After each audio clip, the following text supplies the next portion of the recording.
पाकिस्तान के 40 से ज़ायद सिनेमा घरों में रिलीज होने के साथ साथ दुनिया भर के सिनेमा घरों में अपनी धाक बिठाने वाली फिल्म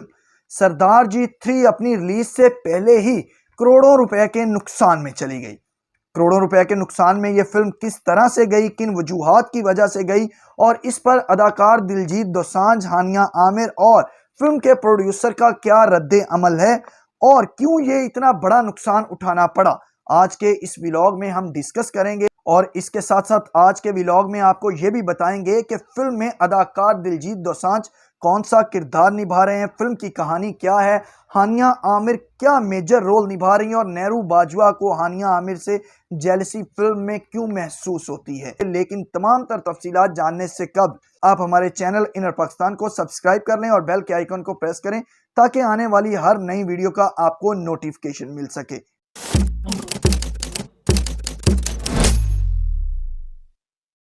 अस्सलाम वालेकुम नाजरीन, मैं मोहम्मद कुर्बान और आप देख रहे हैं इनर पाकिस्तान।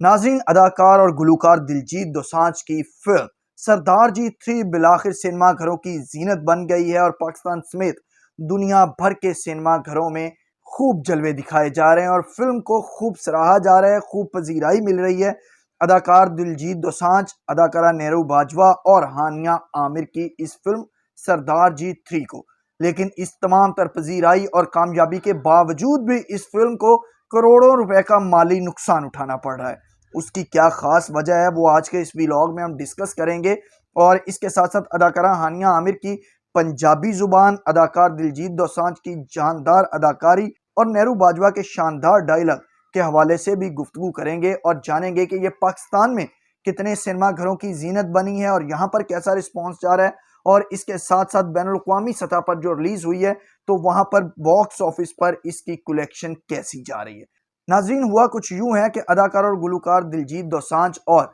हानिया आमिर की नई पंजाबी फिल्म, जिसमें हानिया आमिर ने पंजाबी फिल्म इंडस्ट्री में डेब्यू भी किया है, उसको रिलीज कर दिया गया। सरदार जी 3 को दुनिया भर के सिनेमाओं में, अगर पाकिस्तान के हवाले से सबसे पहले बात की जाए तो पाकिस्तान के 40 सिनेमा घरों में इस फिल्म को रिलीज किया गया और ये बहुत बड़ी रिलीज है, बहुत ज्यादा स्पेस दी गई है इस फिल्म को। बाकायदा तौर पर दीमक और लव गुरु जो ईद उल अजहा पर रिलीज हुई थी उनके शोज हटाकर इस फिल्म को सिनेमा घरों में स्पेस दी गई है, क्योंकि बहुत ज्यादा इस फिल्म की हाइप क्रिएट हो चुकी थी, एक कंट्रोवर्सी क्रिएट हो गई थी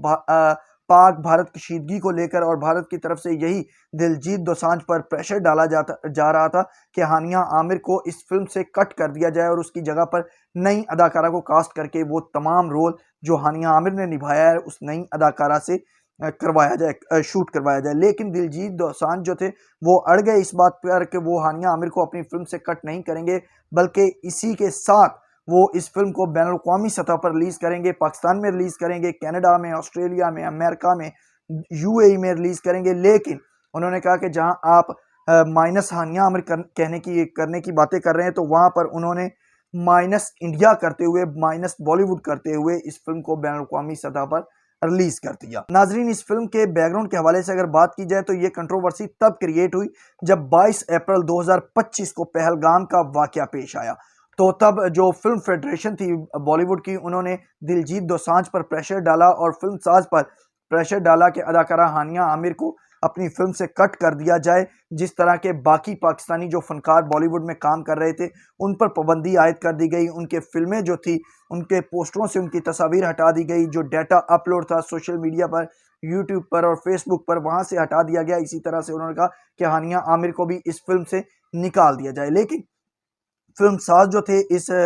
फिल्म सरदार जी 3 के और अदाकार दिलजीत दोसांझ, उनका मौक़िफ़ ये था कि जब ये फिल्म फरवरी में लंदन में जाकर बरतानिया में शूट की गई तब हालात नॉर्मल थे, तब किसी किस्म की पाक भारत कशीदगी नहीं थे, सब अच्छा चल रहा था, तब हमने शूट किया, एक बड़ी इन्वेस्टमेंट इस फिल्म पर की गई। लेकिन ये पहलगाम का वाकया बाद में पेश आया। उसके बाद क्या हुआ कि प्रेशर बढ़ना शुरू हो गया और अब एनडीटीवी जो इंडिया का है उसको इस फिल्म के जो प्रोड्यूसर हैं गंभीर सिंह सिद्धू, उन्होंने इंटरव्यू दिया और उसमें उन्होंने कहा कि ऑपरेशन संदूर के दौरान मायरा खान और हानिया आमिर ने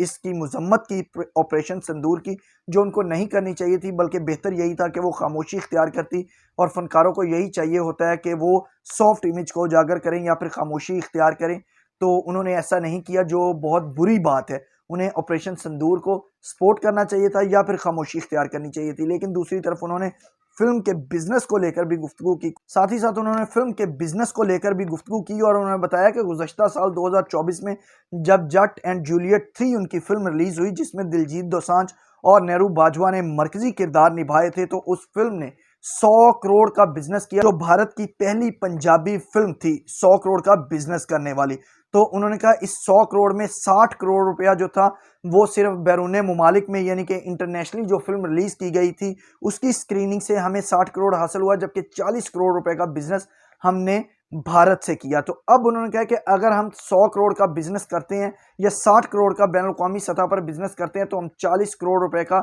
यानी कि 40% अपने फिल्म के बिजनेस का ऑलरेडी नुकसान कर चुके हैं, जो भारत में रिलीज ना करने की वजह से हुआ है। लेकिन उन्होंने कहा कि क्योंकि पहले हालात नॉर्मल थे, तो इसलिए वहां पर बरतानिया में फिल्म शूट की गई,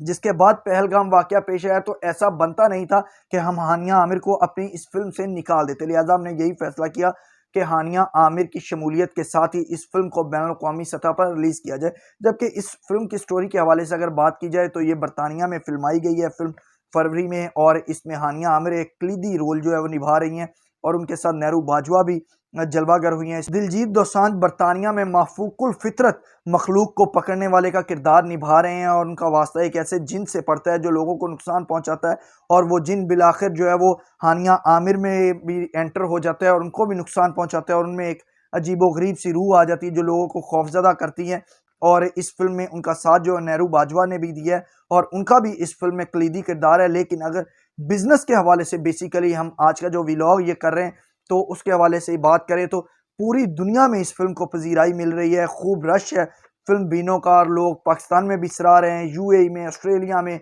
जहां जहां पंजाबी सुनी और समझी जाती है वहां वहां इस फिल्म को खूब सराहा जा रहा है। लेकिन बुनियादी तौर पर 40% ये फिल्म अपने बिजनेस के लॉस में जा रही है। अगर 60 करोड़ का दुनिया भर से बिजनेस करती है ये फिल्म, तो 40 करोड़ का वो अपने घर यानी कि भारत से नुकसान करेंगे फिल्म को ना रिलीज करके। और इस फिल्म में उनका साथ जो नेहरू बाजवा ने भी दिया है और उनका भी इस फिल्म में कलीदी किरदार है। लेकिन अगर बिजनेस के हवाले से बेसिकली हम आज का जो व्लॉग ये कर रहे हैं, तो उसके हवाले से बात करें तो पूरी दुनिया में इस फिल्म को पजीराई मिल रही है, खूब रश है फिल्म बीनों का, और लोग पाकिस्तान में भी सराह रहे हैं, यूएई में, ऑस्ट्रेलिया में, जहां जहां पंजाबी सुनी और समझी जाती है वहां वहां इस फिल्म को खूब सराहा जा रहा है। लेकिन बुनियादी तौर पर 40% ये फिल्म अपने बिजनेस के लॉस में जा रही है। अगर 60 करोड़ का दुनिया भर से बिजनेस करती है ये फिल्म, तो 40 करोड़ का वो अपने घर यानी कि भारत से नुकसान करेंगे फिल्म को ना रिलीज करके। तो नाजरीन, इस फिल्म के बिजनेस के हवाले से मजीद जो भी अपडेट्स आती जाएंगी वो भी आपके साथ शेयर करेंगे। लेकिन अब तक के लिए इतना ही। मुझे मोहम्मद कुर्बान को दीजिए इजाजत। अल्लाह ने के बाद।